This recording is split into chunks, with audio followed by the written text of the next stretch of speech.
Donc nous passons aux délibérations.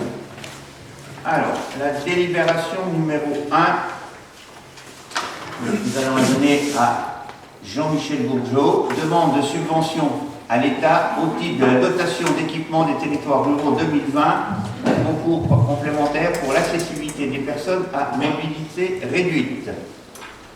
La ville peut de nouveau obtenir une aide pour la réalisation de travaux liés aux aménagements inscrits dans l'agenda d'accessibilité programmé des équipements recevant du public. Le 5 octobre 2015, la ville s'est engagée pour 2020 à effectuer les travaux d'accessibilité dans les bâtiments communaux suivants. Le bâtiment communal loué à Groupama, donc on a sur la place Jules Ferry, la Maison des Arts et des Sciences, l'atelier théâtre de la mode, le gymnase François Villon, la salle omnisport de Bellevue, le stade Chandaillan.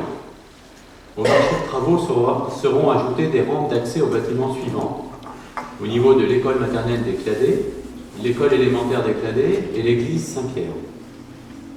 Le montant des travaux est estimé par nos services à 100 000 € de taux de taxe. Le taux d'intervention est de 50% du coût hors taxe des travaux, avec un plafond fixé à 100 000 €, montant auquel est appliqué un coefficient de solidarité, donc de 0,70. Donc la ville pourrait solliciter une aide d'un montant de 29 166 €. La Commission vous propose de solliciter cette subvention au titre de la DETR. Des oppositions? Des abstentions? Je vous remercie. Question numéro 2, qui est dans l'urbanisme et qui est sur l'actualisation du réseau de petites randonnées pédestres, inscription au réseau communautaire. On fait ça avec la Côte d'Agglo. Monique? Oui, j'ai participé l'année dernière à un certain nombre de réunions avec Thierry Bombadot, et c'est à ce titre-là que je dis la délibération. La dernière réunion a eu lieu en fait à Montdenis en mai 2019, donc là c'est vraiment une actualisation de ce qui existe. Alors les objectifs étaient de proposer des circuits composés de 70% de chemin de terre, d'offrir des circuits sécurisés, de garantir la maîtrise foncière des chemins, de proposer un point de départ avec un parking et de présenter une offre diversifiée sur l'ensemble du territoire et notamment pour les touristes.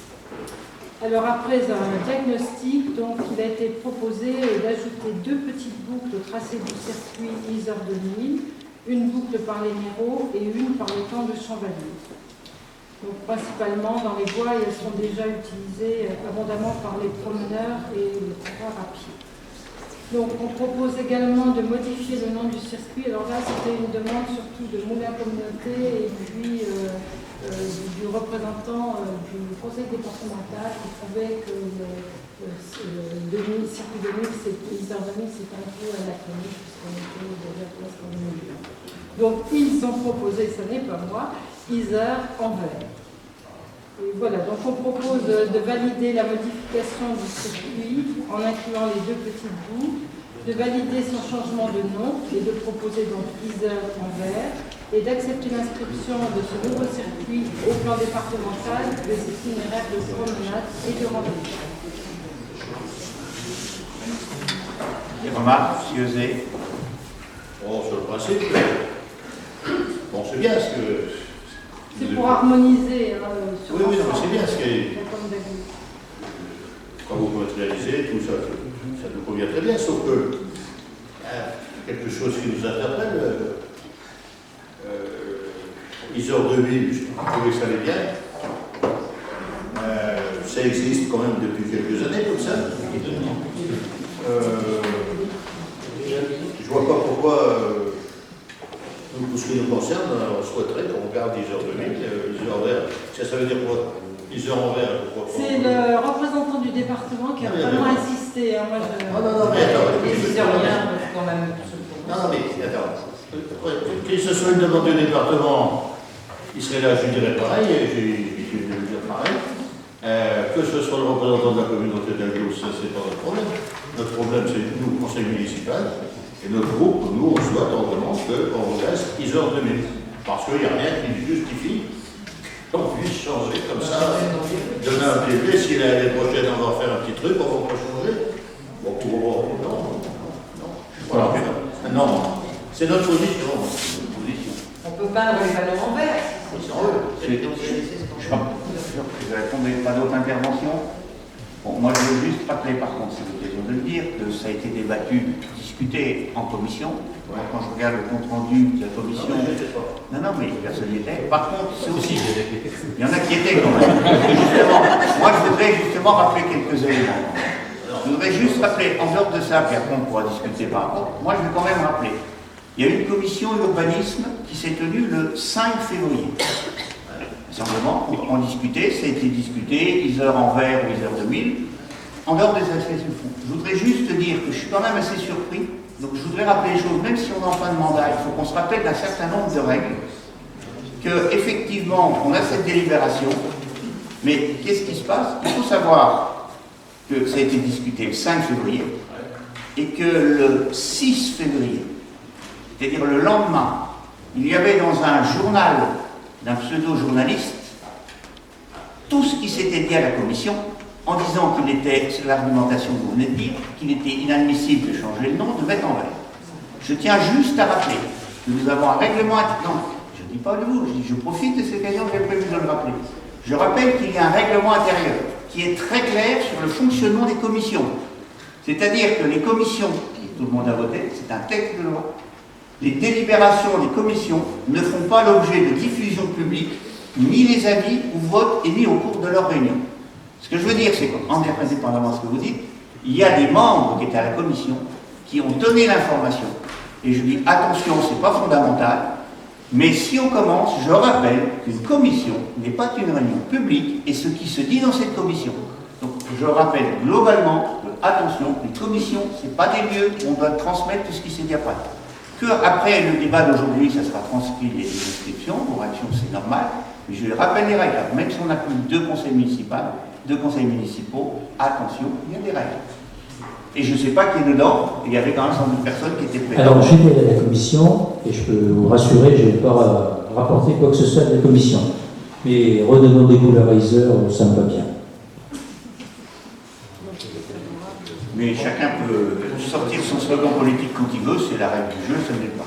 Pour répondre à la question, moi aujourd'hui je vous propose qu'effectivement il faut savoir qu'avec le changement de nom, qui n'est pas le plus important, parce qu'il y a eu un travail de proposition des noms ailleurs, à d'autres endroits, c'est pour faire une cohérence, et je trouve que sur un territoire, avoir une cohérence, y compris pour refaire les pancartes, parce que ça veut dire que les noms, c'est les panneaux, le faire aujourd'hui sont aussi bons de faire. Donc pourquoi pas Isère 2000, ça a un sens, en 2019, ça manque d'actualité. À un moment où on dit, c'est vrai qu'à un moment où on dit, certains disent c'était mieux avant, ah ben, il faut peut-être que c'était mieux de donner un nom en 2000, mais en 2019, c'est pas changé tout le temps. Donc moi je vous propose de rester sur cette proposition d'acceptation de nom. Voilà, après, la proposition du conseil départemental, elle est aussi là pour une cohérence sur le département. Je trouve que, moi je ne sais pas comment ils ont donné dans l'autre, il y a un moment, c'est eux qui vont financer un certain nombre de changements de panneaux, qui nous donnent un coup de main là-dessus, qu'on fasse ces panneaux, ça ne me choque pas autre mesure. Voilà. Donc, ça serait sur quel nom vous êtes voté? Eh bien, ils en ont l'air, moi je suis pas sur la délibération.